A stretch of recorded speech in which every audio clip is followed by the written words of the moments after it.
Buenos días. Sean todos bienvenidos a esta importante videoconferencia organizada en el marco de las actividades del Comité de Sustentabilidad, promovidas por el Centro de Vinculación y Desarrollo Regional Unidad Culiacán del Instituto Politécnico Nacional. Es un honor contar con su presencia, así como también a quienes nos siguen a través de nuestra transmisión en Facebook Live. Su participación es clave para el éxito de este espacio de diálogo y aprendizaje. El título de la videoconferencia es ¿Los mares se están convirtiendo en un refresco?, que será impartida por el doctor Asbel Itaís de la Cruz Ruiz, actual alumno del doctorado en Ciencias de Conservación del Patrimonio Paisajístico del CIDIR Sinaloa. Realiza su tesis doctoral estudiando el sistema de carbonatos en el Pacífico tropical mexicano con la finalidad de generar conocimiento que nos ayude a comprender cómo la acidificación del océano está cambiando la química marina en los mares nacionales. A lo largo de sus estudios de posgrado, ha participado en campañas oceanográficas en todo el Pacífico mexicano, desde la frontera con Estados Unidos hasta la frontera con Guatemala. Se ha capacitado mediante estancias en instituciones nacionales e internacionales y ha realizado divulgación científica a través de congresos dentro y fuera de México. Sin más preámbulo, démosle un fuerte aplauso al doctor Cruz Ruiz. Buenos días, muchas gracias por invitarme. Adelante, doctor. Gracias. Voy a ir compartiendo mi pantalla y una pequeña aclaración. Digo, me gusta el írmela creyendo el tema del doctorado porque ya casi lo termino, en unos meses ya termino, pero actualmente soy candidato a doctor, ¿no? Entonces ahí tal vez pudo haber una confusión, pero pues para fines de claridad lo comento. Por eso, si ustedes ven aquí el índice de la presentación, tiene esa pequeña C al inicio, entonces soy candidato a doctor, pero Doctor, no próximamente. te escuchamos. Danos un minuto, por favor. Ok, los espero. Si tengo el micrófono abierto.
Adelante, doctor, por favor. ¿Me escuchan? 1, 2, 3, 1, 2, 3. ¿Ya me escuchan en la sala? ¿Aló? 1, 2, 3, 1, 2, 3.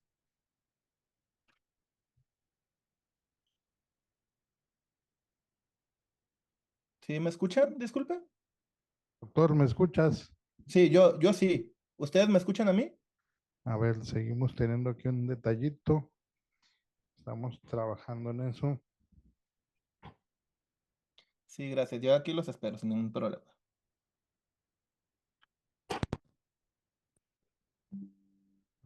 ¿Puedes empezar, por favor?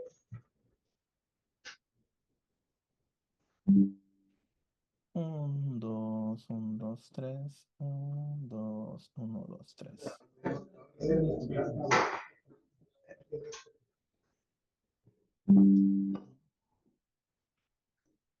Yo creo que ya se escucha ahí. 1, 1, 1.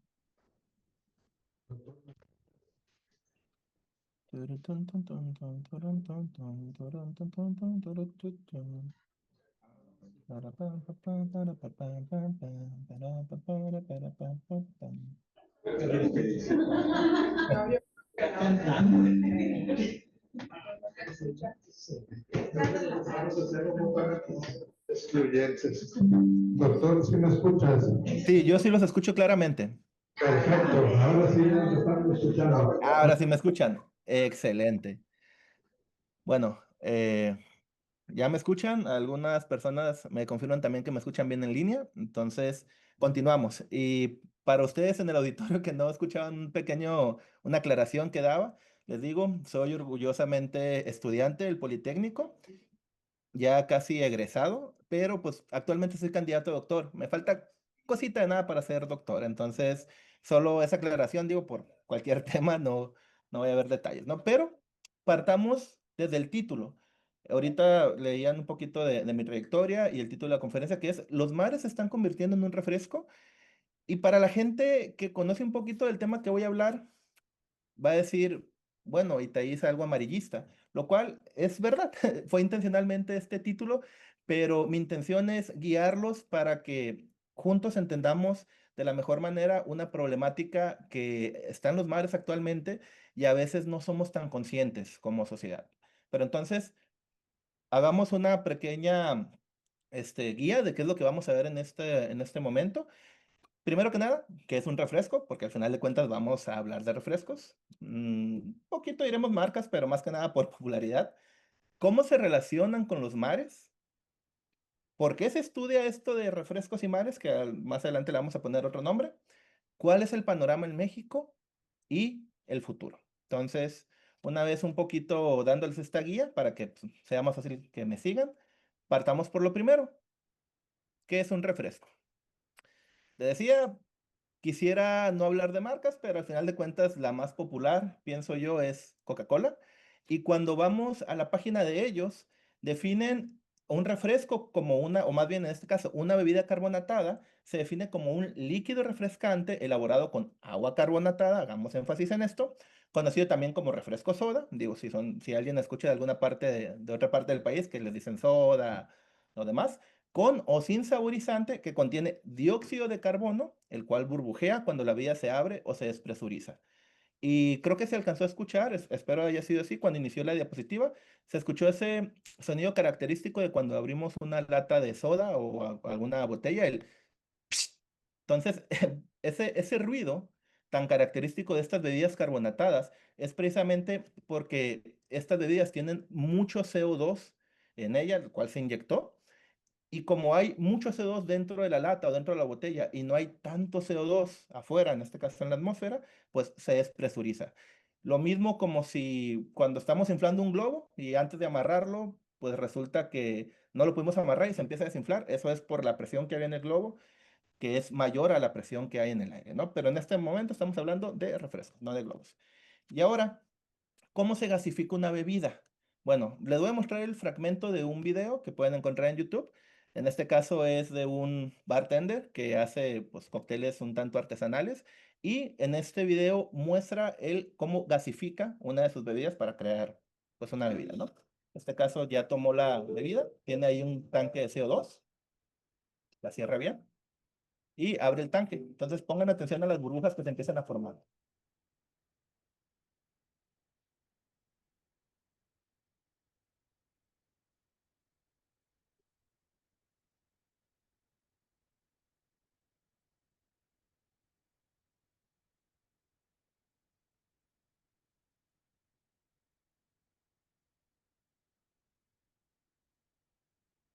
Bien, si se dieron cuenta, una vez que finaliza esta persona, hace un pequeño movimiento como para ajustar la presión y se escucha el sonido del que hablábamos ahorita, de esta despresurización.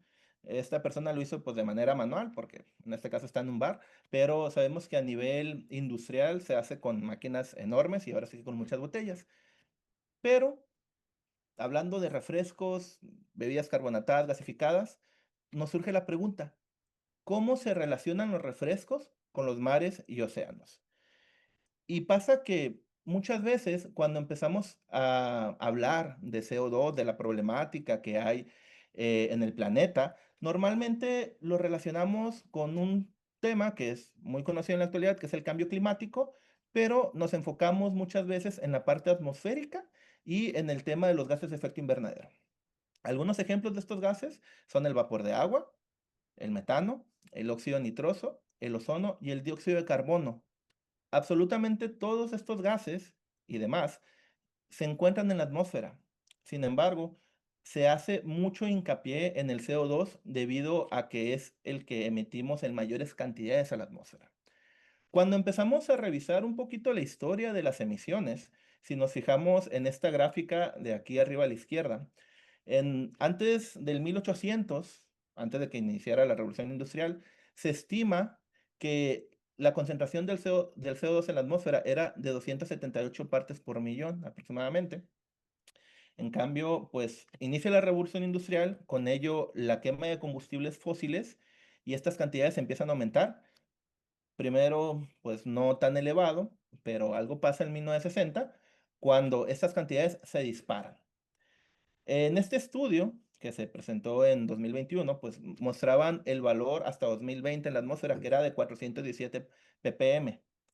Cuando revisamos estos datos históricos, si vamos a los datos del año pasado, por ejemplo, en julio de 2024, ya eran 425 ppm y actualmente el mes pasado ya estaban 430. Ojito aquí rápido también, pueden ver que esta línea roja deja de ser tal cual una línea y empieza a oscilar un poquito. Esto tiene que ver con el tema de nuestras estaciones y que tenemos más vegetación en la zona norte, en el hemisferio norte que en el hemisferio sur, y va también relacionado con el tema del verano, la primavera, las estaciones en general.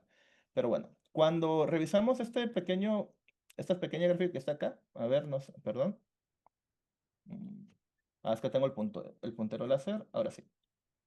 A partir de 1905 podemos ver cómo se emitía en los continentes en general N cantidad de CO2, pero a como se estima y se iba midiendo el tema de las emisiones por combustibles fósiles, fueron aumentando cada vez más, dejando pues un poquito opacada a los sistemas naturales en el tema continental. Y vean también cómo este CO2 pues ha pasado a la atmósfera, pero también incrementa en el océano. Esta parte hace hincapié también a la parte oceánica. Entonces, ahorita vamos a ver más a detalle eso.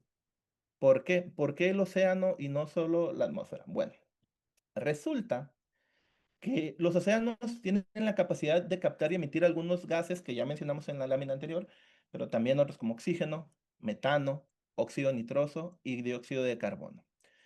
Esta capacidad, les digo, se puede tanto captar como emitir. Va en ambas direcciones y va a depender diferentes factores físicos, químicos, biológicos, geológicos. Todo esto es parte, en este caso, de los ciclos biogeoquímicos.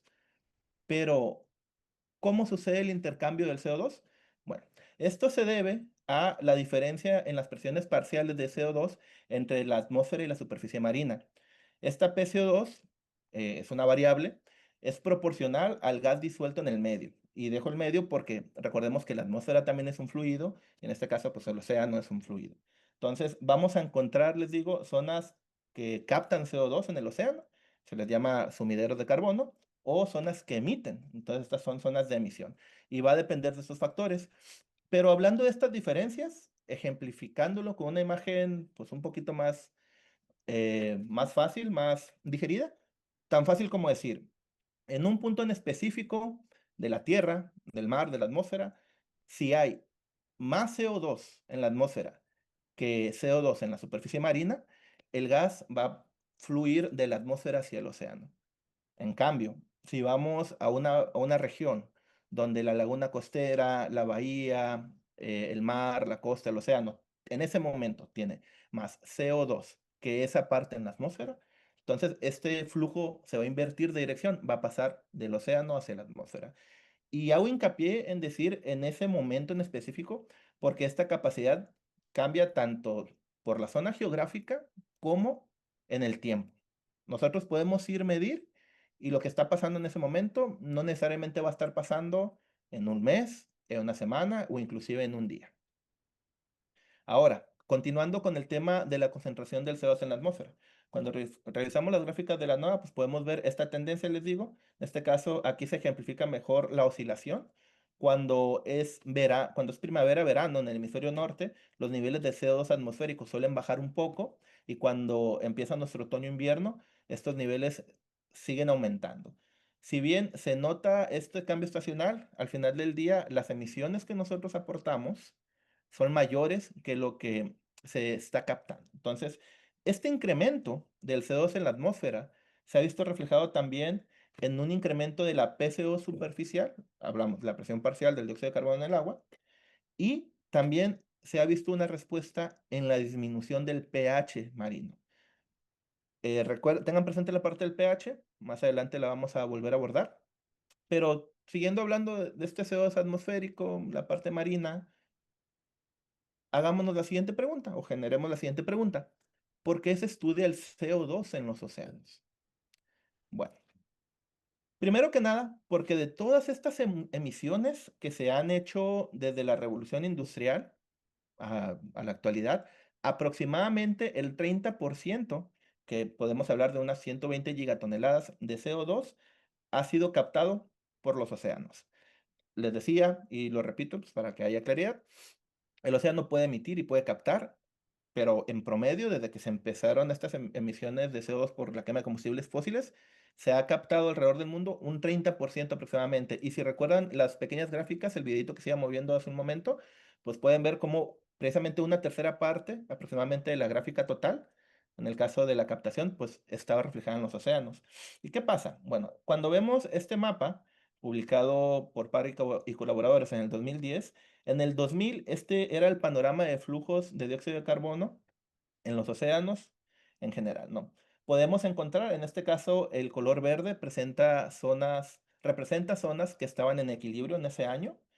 Los colores morados representan las zonas de captación de CO2 y los colores amarillos rojos nos permiten conocer las zonas en las que están emitiendo CO2, ¿no? Entonces, aquí la unidad de medida son moles de carbono por metro cuadrado por año. Un mol de CO2 se fue el internet, ¿o no? ¿Me escuchan? ¿Aló? Y sí escuchamos. Ah, sí, perdón, es que se acaba de ir la luz, pero creo que tenemos el monitor, digo, el Wi-Fi en un no break. Entonces, déjenme, ya regresó mi pantalla. Continuando, entonces, un mol de CO2 es aproximadamente 44 gramos de carbono y aquí pues nuestra gráfica va de -5 hasta 5 y podrían decir, bueno, no es tanto, pero partamos esto, volvamos a que es en escala global, ¿no? Entonces, cuando hacemos un pequeño zoom a las costas mexicanas, pues podemos ver que predominan los amarillos, naranjas, o sea, en las costas mexicanas se está emitiendo CO2. Pero ¿qué pasa? Pues con esta alternancia entre sumidero, emisor, pues que de todo el CO2 que se ha captado, les decía, volvemos al 30%, en los mares a nivel mundial, este CO2 no se ha distribuido de manera uniforme. Cuando vemos, por ejemplo, el Pacífico en general, perdón, vemos que este CO2 ha penetrado aproximadamente hasta los 10, 20 metros de la columna de agua, pero si vamos a regiones como el Atlántico o el Atlántico Norte, pues este CO2 ha penetrado a los 40, inclusive 70 u 80 metros. Si lo voy a regresar tantito, si recuerdan, por ejemplo, acá tenemos zonas de captación, acá tenemos zonas de emisión. Entonces, las zonas de captación en el Atlántico, pues, representan también mayor penetración del CO2 antropogénico. Ojo, porque CO2 en el mar ha habido desde siempre, sigue habiendo, pero aquí estamos hablando solamente del CO2 que se ha captado por actividades del hombre. ¿Y cómo se distribuye? Bueno, porque el océano, pues, no es homogéneo. Si ustedes salen a su playa más cercana, pueden ver océano con cierta tonalidad, puede ser más o menos transparente. Si llevan instrumentos de medición, va a tener tal temperatura, tal salinidad. Si van a otro mar que esté un poco más retirado, pues van a haber diferencias, porque les digo, las características del océano pues, son diferentes a nivel mundial y el CO2 que se ha captado pues ha sido transportado por las corrientes, la circulación termalina que se le conoce, o en este caso llamémoslo simplemente las corrientes marinas. Ahora, ¿cómo lo estudiamos? ¿Cómo estudiamos este tema del CO2 en los mares? Bueno, vamos a entrar un poquito a definiciones técnicas y es que vamos a hablar del sistema de carbonatos. En el océano, el dióxido de carbono existe en 4 formas inorgánicas diferentes. El CO2 acuoso, el ácido carbónico, el bicarbonato y el ion bicarbonato, perdón, y el ion carbonato. Una nota rápida, una aclaración. El CO2 acuoso y el ácido carbónico se suelen agrupar como uno solo. A veces, depende, cuando van a la bibliografía, lo pueden encontrar solamente como CO2 o CO2 agua o como ácido carbónico con un pequeño asterisco. Ahora, siguiendo la ruta de la reacción química, cuando el CO2 gas entra a la superficie marina, este reacciona con el agua. Primero pasa a su forma acuosa y luego sigue reaccionando con los iones libres que hay y forma ion bicarbonato. Y en este caso, bueno, libera un hidrógeno o puede seguir reaccionando hasta dejar libres iones de carbonato y 2 iones de hidrógeno. Esta reacción la podemos ejemplificar un poquito más larga con esta que tenemos aquí arriba. Tenemos el CO2 gas, este pasa a su forma acuosa, reacciona con el agua, tenemos ácido carbónico, bicarbonatos más hidrógeno y carbonatos más hidrógenos. Pero para estudiar este llamado sistema de carbonatos, hacemos uso de 4 variables. Una es el carbono orgánico disuelto, que representa la suma de el ácido carbónico, el bicarbonato y el carbonato, la alcalinidad total, que es aproximadamente igual a los iones bicarbonato, carbonato, borato y otros tantos más que ahorita estamos omitiendo, a la presión parcial del CO2, que ya hablamos de él, que es equivalente al CO2 disuelto en el medio marino, y al pH, que en este caso, resumidas cuentas, es la actividad de los iones hidrógeno en un medio, en este caso el medio acuoso, y sigamos tomando esta pequeña notita al pH. ¿Por qué? Les decía, hablamos de CO2, normalmente la sociedad pensamos en la parte atmosférica, en el cambio climático, pero hay otro, otro cambio que está pasando en el planeta que se le conoce como acidificación de los océanos. Y aquí dejo la pregunta al aire. No sé si ustedes han escuchado de esto. En este caso es difícil interactuar con el público. Seguramente va a haber personas que digan que sí, otros tal vez no, otros lo había escuchado, pero ahorita vamos a hacer un poquito vamos a profundizar con esto. La acidificación de los océanos, una lámina de mucho texto. ¿Qué es la acidificación? Bueno, en este caso se refiere a una reducción en el pH del océano durante un periodo prolongado de tiempo causado principalmente por la absorción del CO2 en la atmósfera, que esto ya lo dejamos claro. Desde la revolución industrial, el pH promedio global de la superficie del océano ha disminuido en 0,11 unidades de pH, lo que corresponde a un aumento aproximadamente del 30% en la concentración de iones hidrógeno. Para los que están más familiarizados con la escala de pH, recordarán que va de 0 a 14. El agua pura está en 7 cuando no tiene sales ni iones de nada, no está mezclada con nada. Pero en el caso del medio marino, actualmente el promedio global de la superficie se encuentra en 8,1, pero años atrás estaba en 8,2, por ejemplo. O sea, aquí tenemos esta referencia al 0,11. Y cuando escuchamos esto por primera vez, decimos, bueno, pues no es tanto, en realidad, o sea, ¿qué tanto puede ser 0,11 si lo queremos comparar con otras escalas, grados centígrados? No, pues ni se siente. Pero en el caso de las mediciones de pH, está en una escala logarítmica, en una escala que amplifica las diferencias. Por eso, este pequeño 0,11 representa un 30% de diferencia en el medio. Si nos vamos a esta pequeña imagen de acá, pues cuando se pasó del 8,2 al 8,1, aproximadamente el cambio fue del 26% en la química del océano, pero cuando el 8,1 cambia al 8,0, en relación al 8,2 va a representar un 58% en el cambio, y así a como siga bajando el pH superficial.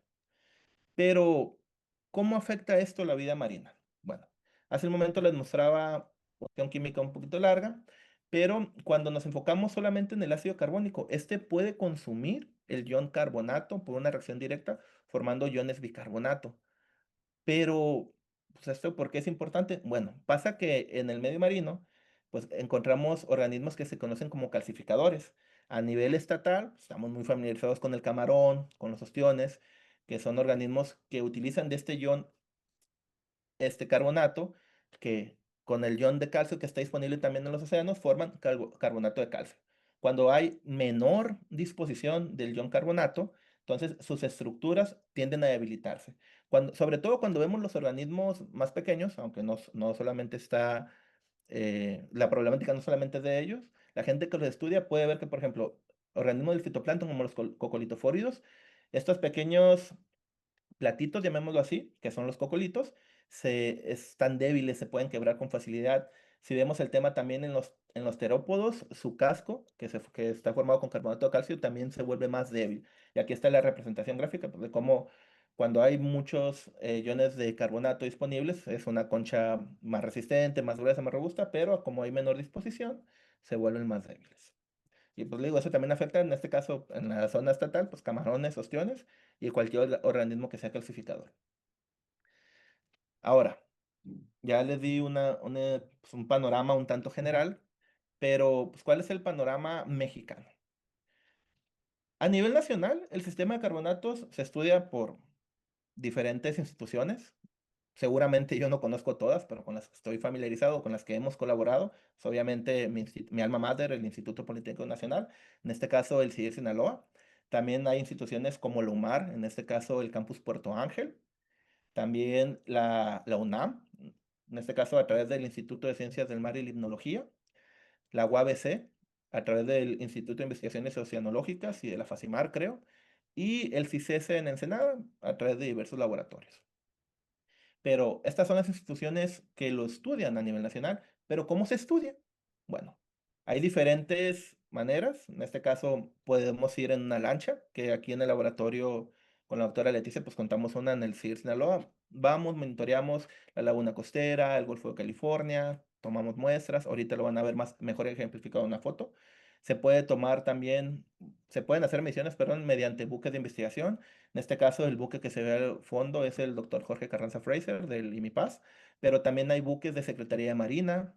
El Tecolutla me decían que ya le cambiaron de nombre, pero pues tienen ahí varios buques de investigación. El buque del CICESE, el buque del UNAM, el Puma, el Justo Sierra, y también mediante instrumentos que se pueden anclar. En este caso se ejemplifica con boyas oceanográficas. Con ayuda de los buques, se va al mar abierto o alguna zona costera posiblemente, se ancla la boya y se deja ahí tomando mediciones, en este caso para generar series de tiempo robustas. Ejemplificándoles un poquito el trabajo en la lancha, este es de un monitoreo que se realizó en octubre, noviembre, si mal no recuerdo. Fue aquí en el Golfo de California, en un lugar que se le conoce como el Arrecife del Elefante, y se bajaron instrumentos como el CTD de laboratorio, una botella para obtener agua a diferentes profundidades. En este caso, tomamos agua desde la superficie hasta los 50 metros de profundidad aproximadamente, y arriba de la lancha se toma la muestra, evitando que burbujee, muy importante aquí, porque no sabemos cuál es la concentración que hay en ese momento y hay que evitar el intercambio gaseoso, fijándose las muestras y guardándose para su análisis en laboratorio. Ahora, el trabajo en el buque es muy parecido, pero a una escala un poquito más grande. En este caso, acá pueden ver lo que se le conoce como la roseta. Suele llevar acopladas las botellas Niskin, el CTD, que en este caso es el instrumento de medición que puede medir en la columna de agua variables como temperatura, conductividad eléctrica, fluorescencia, oxígeno y cuánto sensor se le acople. Baja. Como aquí llevamos en un buque, pues estas profundidades van desde la superficie hasta donde la campaña lo requiera. Muchas veces los requerimientos son a 200 metros de profundidad, 500 metros, 1000 metros, 2000 metros de profundidad. Ahora sí que dependiendo de los objetivos de la campaña, es hasta donde número uno, la roseta va a descender y número dos, pues también que aguanten los sensores porque no todos tienen esta resistencia. Dependiendo del modelo, pueden descender a mayor o menor profundidad. Ya una vez que viajó la roseta y volvió, esto suele tomar varios minutos, a veces hasta más de una hora. Una vez que llega arriba, pues le decimos, le ordeñamos y es el mismo procedimiento. Con mucho cuidado se toma la muestra Tal vez no se alcanza, no sé cómo, en qué pantalla estén viendo algunos de ustedes, tal vez no se alcanza a ver, pero en este caso la muestra, a como vamos descendiendo más a mayor profundidad, la muestra suele estar más helada y se ve un poquito aquí en cómo empieza a sudar. Esto es porque a mayor profundidad las temperaturas bajan. Se fija la muestra, se guarda en el buque y se analiza en laboratorio. ¿Cómo se analiza en laboratorio? Muy brevemente, en este caso, nuestro trabajo en el CIDR Sinaloa, en el Laboratorio de Productividad Primaria y Sistema del Carbono, tenemos equipos de la marca CITEC. Con uno medimos el carbono orgánico disuelto y con el otro medimos la alcalinidad total. Porque algo que no les mencionaba hace un momento que les hablaba de las variables del sistema de carbonatos, es que de esas 4 variables, si nosotros logramos medir 2 de manera eficiente, teniendo datos también in situ de temperatura, salinidad, presión, podemos calcular las otras 2 y así conocer el sistema completo. O sea, si nosotros medimos en este caso DIC y medimos AT, podemos estimar el pH y la presión parcial del CO2 y eso nos permite calcular flujos, que era como la imagen que les mostraba hace rato del año 2000 de las zonas de captación y emisión en promedio. Bueno, eso lo podemos calcular estimando la PC2 y teniendo otros datos como viento, etcétera. Pero ahorita vamos a seguir haciendo hincapié en eso. Ahora, les decía, hay diferentes instituciones a nivel nacional, pero hablando solamente del trabajo que hacemos en este laboratorio, con ayuda de instituciones como el CEMAR, la UNAM, el IMIPAS, hemos logrado monitorear prácticamente en todo el Pacífico mexicano. Tenemos por aquí algunos huequitos, pero pues de norte a sur. Yo no he tenido la oportunidad de participar en absolutamente todas las campañas, pero sí en un buen número. En este caso, las demás personas han sido la doctora Lidia Espinosa, que es la que está a cargo de este laboratorio, o algunos compañeros alumnos que ya están egresados o que están estudiando o que inclusive están por entrar porque a algunos les tocó ir a monitorear durante sus prácticas, ¿no? Tenemos series de tiempo, en este caso, desde el 2016 hasta el 2024, en zonas como el Golfo de California, la costa occidental de Baja California, el Golfo de Tehuantepec, el Pacífico tropical mexicano, pero a las que a mí, no solamente que me hayan tocado participar, sino que han sido de mi interés particular por mis estudios tanto de maestría como doctorado, fueron la de 2017, 18 y 19 en el Pacífico tropical mexicano y la campaña de 2020 en el Pacífico tropical mexicano y Golfo de Tehuantepec. Ahora, esto es en cuanto a campañas oceanográficas, pero hablando ya de zonas más locales, con uso de boyas o sensores, pues también se ha monitorado mucho la zona aquí cercana a Guasave, que es en el sistema lagunar Navachiste, o en el Golfo de California, frente a este sistema lagunar, o en la parte que les decía, en el Arrecife El Elefante. Aquí podemos ver algunas fotos de los buques, ya les había mostrado hace un momento el Carranza Fraser, tenemos aquí el Puma, que está ahí en Masa, y el de Secretaría de Marina, que pues, suele viajar por el Pacífico mexicano. Ahora, ¿por qué nos interesa monitorear? Ya les he explicado un poquito de la problemática, les he explicado un poquito de cómo están estos flujos, pero resulta que a nivel continente, en la zona del Pacífico, encontramos una región que se le conoce como zona del mínimo de oxígeno, que a grandes rasgos es una zona donde los valores de oxígeno se acercan al cero y esta zona, dependiendo la región del continente donde se encuentra, puede estar más somera o más profunda. Por ejemplo, en este caso hablando del límite superior, cuando vamos hacia la zona de Estados Unidos, Canadá, este, estos valores de oxígeno bajos se encuentran a profundidades de 500, 600, 700 metros o más. Pero cuando estamos en la zona de Perú, en la zona de Chile, en la zona de México, estos valores se encuentran tan cercanos a la superficie como 50 metros, 30 metros. Y ahorita, aunque puede decir, bueno, 30 metros es mucho, pues ahorita vamos a ver por qué se considera somero, ¿no? Entonces, en esta parte del Pacífico mexicano, pues esta zona se encuentra en todo el Pacífico mexicano y es la región frente a Acapulco, la que se le conoce como la zona núcleo. Entonces, siguiendo avanzando, ¿por qué decimos que 30, 40, 50 metros es relativamente poco? Bueno, porque si bien hay diferentes procesos que modulan este CO2 en el medio marino, como pueden ser procesos geológicos, químicos, biológicos, los procesos físicos son de nuestro particular interés, porque cuando tenemos procesos de advección, como lo pueden ser los remolinos ciclónicos, las urgencias costeras o inclusive los propios ciclones, estos advectan agua desde la subsuperficie a la superficie. Con advectar, pues la acarrean. Entonces, ¿qué pasa? Estas aguas que están a 30, 40, 50 metros, inclusive 100 metros, si tenemos un proceso físico de advección lo suficientemente fuerte, puede llevar estas aguas desde la superficie hasta la superficie o muy cercano, y llevar, perdón, se movió solo, y llevar estas aguas pobres en oxígeno y ricas en carbono orgánico disuelto, también de bajo pH, a, en este caso, pues la superficie y cambiar la química en ese momento. Ahora, para el caso, les digo, de las campañas en las que yo me he dedicado a estudiar principalmente, les digo, 2017, 18 y 19, fue en esta región, desde Cabo Corrientes hasta Acapulco, monitoreando diferentes estaciones oceanográficas.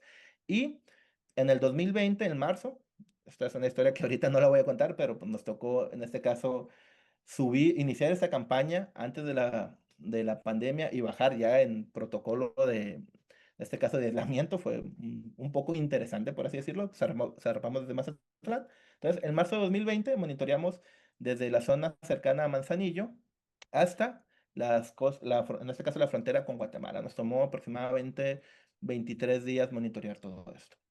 Ahora, pues les hablo del panorama general, de qué es lo que está pasando, qué pasa en México, dónde se ha estudiado, pero hablando ya un poquito de datos duros o también de cómo estudiamos. Bueno, cuando utilizamos imágenes de satélite para conocer de una mejor forma cómo se estaba comportando, en este caso, nuestro sistema, nuestro área de estudio en la zona. Este caso es para 17, 18 y 19. Cuando vemos, por ejemplo, las imágenes de temperatura superficial del mar, normalmente cuando vemos niveles bajos de temperatura, y digo bajo en este caso porque son 24, pero normalmente en esta zona podemos encontrar 28, 27, podemos estimar o inferir que hubo una surgencia. Entonces, estas aguas, les digo, bajas en oxígeno, bajas en pH, ricas en carbono orgánico disuelto y de otras más características, llegan a la superficie. Normalmente también son ricas en nutrientes con temperaturas más bajas, fertilizan, por así decirlo, el fitoplancton y empieza a haber un cambio en la química que en el momento en que se advectan las aguas, se empieza a emitir CO2, pero cuando estas aguas que se advectaron, que al principio son turbulentas, se relajan, se empieza a captar CO2. Entonces, por eso usamos muchas veces como una herramienta auxiliar las imágenes de satélite. En este caso son temperatura y clorofila, pero ahorita vamos a ver unas más. Ahora, ya cuando, ahora sí que obviando un poquito las variables del sistema de carbonatos y pasando a los flujos de carbono para este trabajo en particular, pues vimos zonas muy interesantes en las que unas secciones estaban cercanas al equilibrio, en este caso se emitía o se captaba poco CO2, otras se estaba emitiendo más CO2, en este caso las magnitudes son cercanas al 7 para 2017, por ejemplo, o en 2019, en este caso que nos tocó monitorear el inicio de una surgencia, pues estaba captando CO2, en este caso en la zona de Manzanillo. Entonces les digo, estas zonas alternan, estas zonas no son estáticas, pero el generar esta información pues nos permite ir generando primero que nada una base de datos y luego alimentar modelos de proyección, que en este caso es la finalidad de ir conociendo qué está pasando, llenar este pequeño rompecabezas de información y la gente que les haga los modelos, pues estimar qué puede pasar a futuro. Ahora, cuando hablamos del Pacífico tropical mexicano, en este caso tengo una animación de una imagen del nivel del mar y corrientes marinas. En este caso, los colores azul, perdón, es bajo nivel del mar, los colores rojos es alto nivel del mar, normalmente relacionados a remolinos ciclónicos y anticiclónicos. En el azul tenemos advección y en el rojo tenemos hundimiento. Y en la zona costera, sobre todo más al norte, aquí estamos hablando de las urgencias. Cuando vemos la imagen de temperatura, en este caso, nuestras barra de color va desde los 22 hasta los 31, son aguas muy cálidas acá, en el sur del país, pero si lograron ver al inicio, se vio una lengüeta de agua fría. En este caso es porque en esta zona, en el istmo de Tehuantepec, ocurre un suceso que le llaman vientos tehuanos. Resumiendo muy brevemente, sopla con mucha intensidad los vientos desde el Golfo de México hacia el Golfo de Tehuantepec. En este caso es un viento en forma de chorro con velocidades mayores a los 20 metros por segundo y esto empuja el agua y permite la advección. Pero son unos eventos que quien está familiarizado con la zona, sobre todo el istmo, son de tal magnitud que inclusive pueden voltear trailers. Entonces, se puede voltear un trailer en este caso, transfiriendo tanta energía al Golfo de Tehuantepec, pues permite detectar mucha agua durante periodos un tanto prolongados de tiempo. Y cuando ya empezamos a ver los resultados, en este caso, de los flujos de carbono, pues logramos ver también, en este caso, los colores cercanos a este cremita son zonas de equilibrio, los colores del azul son zonas donde se estaba captando CO2 durante ese mes y los rojos son zonas donde se estaba emitiendo. En este caso fue interesante porque cuando nosotros monitoreamos, más bien cuando empezamos la campaña acá en el norte, ocurrió un evento tehuano. Si se dan cuenta, aquí está la lengüeta de agua fría, pero cuando nosotros llegamos en el 18 de marzo aproximadamente a monitorear la zona del Golfo de Tehuantepec, ya había pasado el evento, nos tocó otro de menor magnitud, perdón, entonces eso nos permitió estimar que, bueno, en ese evento de menor magnitud sí se emitió CO2 a la atmósfera, pero debido al de mayor magnitud que ya había pasado y que este de menor estaba en etapa de relajación, se estaba capturando CO2 en magnitudes de los 8 milimoles de carbono por metro cuadrado por día.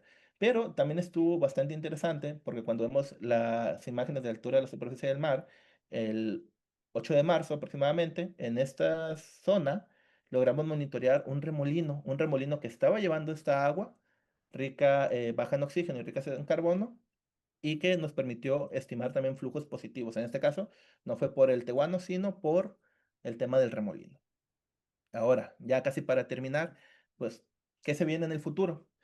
Les decía, la gente que le sabe a las proyecciones, pues comparan los datos históricos y estiman lo siguiente. Cuando hablamos del pH, hace 200 años, 250 años, ya estamos en el, antes, en el 1770, pues el promedio estaba por encima del 8,2, del 8,25. Ahora, en el 2000, este promedio fue bajando, sobre todo se ve aquí en la zona ecuatorial, como los valores están por debajo del 8, pero se estima que para 2100, ahora sí que la superficie del océano por completo va a tener valores menores a 7,8. Y recordemos que estos cambios en la química, cada 0,1 representa un cambio del 30% en la química del medio. En este caso, no los introduje a este concepto del factor de Revel, pero a grandes rasgos significa de con qué efectividad absorbe CO2 el océano. Entonces, los valores menores significa que lo capturan de manera más efectiva y los valores mayores es que es menos efectiva. Entonces, cuando el pH en 1770 estaba por encima de 8,2, pues tenía una mejor capacidad de absorción. Hemos seguido bombeando CO2 a la atmósfera, hemos seguido bombeando CO2 al medio marino y esta capacidad pues se ha visto es menos efectiva que antes y para 2100 pues va a ser todavía menos efectiva. Entonces, eso se puede ejemplificar un poquito con esta imagen con la que ya voy a cerrar y es que hay muchas problemáticas en el planeta actualmente. Yo solo les vengo a hablar de una de ellas y tampoco quiero decir, "Oh, no quiero sonar alarmante", pero sí busco concientizar para que sigamos poniendo cada quien así que nuestro granito de arena. Si hoy día vamos a una zona costera, no sé, a quien le gusta, pues Mazatlán, Cancún, Playa de las Glorias, Saltata, Almaviri, en este caso hablando de playas nacionales o de la playa que más les guste, pues podemos ver actividades turísticas, actividades pesqueras, podemos ver, en este caso las zonas tropicales, algunas tienen arrecifes de coral, podemos ver gran diversidad de especies marinas, pero si seguimos cambiando la química de este modo, en unos cuantos años más vamos a seguir viendo estos cambios, este cambio que ya existe se va a ver reflejado en esto, menor actividad, menor biodiversidad, en este caso menores barcos porque hay menos pesca, muertes de arrecife de coral, que en este caso no solo está relacionada con el cambio en la química, sino también con el aumento en la temperatura, y pues en este caso vamos a vivir en un planeta que es menos acogible para nosotros. Entonces, con esto cierro, agradezco mucho su atención y pues quedo abierto para cualquier duda, ya sea en este momento, y si quieren contactarme por correo electrónico, ahí lo tienen. ¿Alguien quiere hacer una pregunta? Bueno.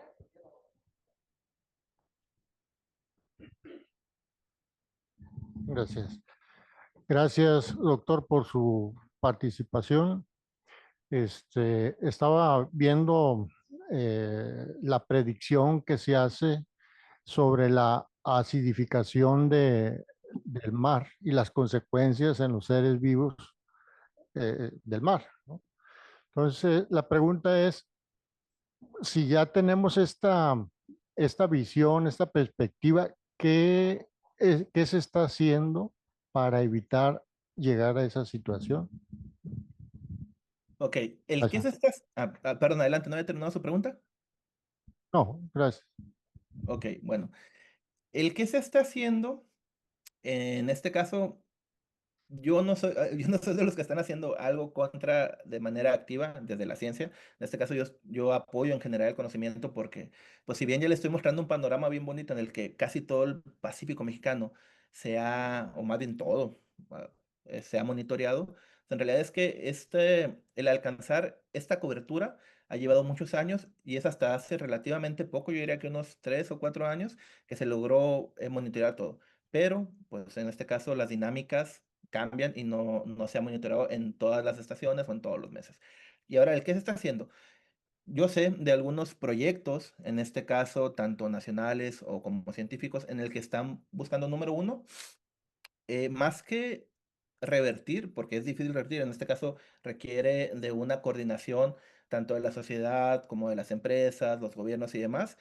Lo que está haciendo es hacer a nivel laboratorio experimentos, pues precisamente cómo están respondiendo estas especies, más que el qué voy a hacer yo para ayudarla, porque está muy difícil, porque el mar es inmenso, representa el 70% de la superficie marina, es, bueno, si no puedo yo en este momento revertirlo, ¿cómo van a reaccionar? Y para poner un ejemplo un poquito rápido, llevándolo de nuevo al Golfo de Tehuantepec, esta zona, como estos eventos tehuanos han ocurrido desde que sabemos, es una zona en la que se puede estudiar la acidificación del océano de manera natural, entiéndase, porque estos eventos ocurren normalmente de octubre, noviembre hasta marzo, abril, y estas aguas constantemente de bajo pH, hasta de 7.7, están siendo llevadas a la superficie. Entonces, si usted está ahorita en Sinaloa, va al Tata y se come un ostión bien bueno, así bien gigante, y el día y la semana que viene a Oaxaca y le toca comer unos tiones, usted va a notar que son más pequeños o más frágil su concha. Entonces, hay gente que está estudiando precisamente cómo las diferentes especies están respondiendo. Ahorita el que se está haciendo, pues a nivel laboratorio es difícil. Sé que sobre todo los acuicultores están viendo cómo a nivel acuacultura, pues cómo enriquecer en este caso con ion carbonato, sus cultivos. Pero a nivel ahora sí que de sociedad a nivel mundial, lo mejor que podemos seguir haciendo, y digo seguir porque ya hemos trabajado en eso, es reducir nuestras emisiones de CO2. Es inevitable que nosotros emitamos CO2 porque desde el solo hecho de respirar ya lo estamos emitiendo, pero sí podemos tomar acciones para pues, emitir menos en este caso. Espero haber sido claro con la respuesta que le di. Tal vez no se llevó al objetivo, pero espero haber sido claro. Doctor, buenas tardes. Pues te felicito por tu ponencia. Sin duda, la información que nos das de la creciente absorción de dióxido de carbono eh, pues en nuestros mares, en el océano, pues es una reflexión importante, ¿no? Por el grado de acidez que se presenta. Sin embargo, bueno, fue muy significante y pues, nos deja mucha reflexión. Mi pregunta va unada a la del compañero. Es ¿qué especies marinas específicas de las costas mexicanas se consideran indicadores tempranas de los efectos de esta acidificación y qué datos concretos están monitoreando en estas especies, principalmente en aquellas de consumo? Gracias. Ok, bueno, en este caso le voy a hablar desde los trabajos de otros compañeros, otras instituciones que conozco. En este caso yo me enfoco meramente a la química, pero por ejemplo, sé que algunas de las especies precisamente que se están estudiando ya y que son más, que están siendo más afectadas son en el nivel microscópico los cocolitoforios, que son una especie del fitoplancton muy, muy pequeña. Inclusive para lograr monitorearlas hay que tener muchos cuidados porque se pueden llegar a romper por un error humano sus cocolitos y entonces podemos hablar, no, pues hace acidificación, no, pues es que en realidad no se tomó bien. Entonces se están estudiando esas por colaboradores de la UNAM sobre todo, pero también especies como los terópodos, en este caso, estos que forman conchitas, que pueden ser como los argonautas, también están estudiando y se está viendo precisamente cómo se está debilitando, en este caso, sus conchas. Ahora, las de importancia comercial, no tengo ahorita presente algún estudio, pero seguramente hay quien los esté estudiando. Jaivas, en este caso, pues los cangrejos tienen su exoesqueleto, camarones, En este caso, las costas de Sinaloa son susceptibles al tema de la clasificación porque tenemos una temporada de surgencias marcadas durante el invierno principalmente. Y también les digo los moluscos. En este caso, a nivel estatal, desconozco cuál es el panorama actual, pero sí sé que, pues les digo, en las costas de Guerrero, Oaxaca, Chiapas, sí, al menos en este caso sus tamaños y calidad son mucho menores porque están siendo más expuestos a estas aguas con menores valores de pH. Entonces, ahora sí que recapitulando, cocolitos, terópodos, ostiones en general, crustáceos, camarones. Esas serían especies tanto de interés comercial como no necesariamente comercial que están viendo afectadas y que se están estudiando. Muchas gracias.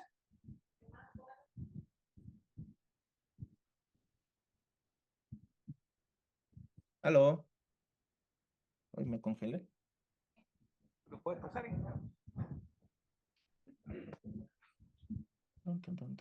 Doctor, una pregunta más. Ah, Y nosotros, como ¿sí me escucha? simples mortales, ¿qué podemos hacer? Se acaba de desaparecer. No aguantó la pregunta. No, yo no soy simple mortal, hijo. Ahí se ve. Yo creo que se les fue la luz.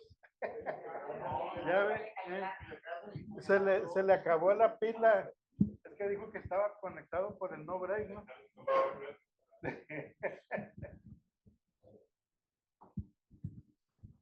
¿Nos pueden recuperar la conexión, por favor, ahí en informática? Ellos sí me están oyendo, ¿eh?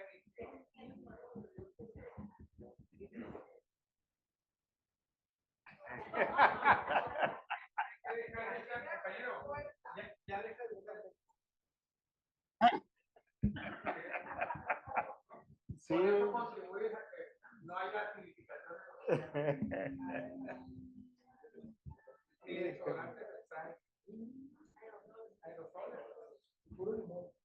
Puro limoncito, ¿eh? Así como el Charlie Valentino.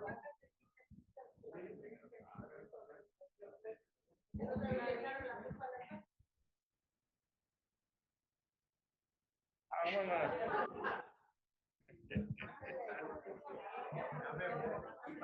Bueno. A mí que me escuchen.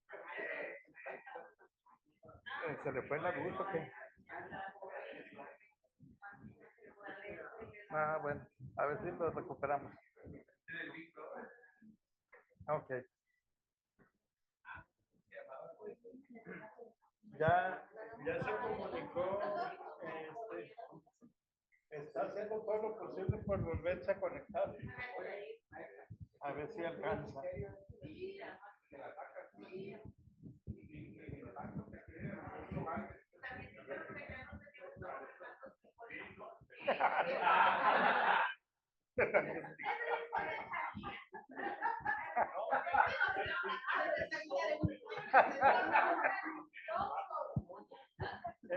El día que se acabe si nos morimos.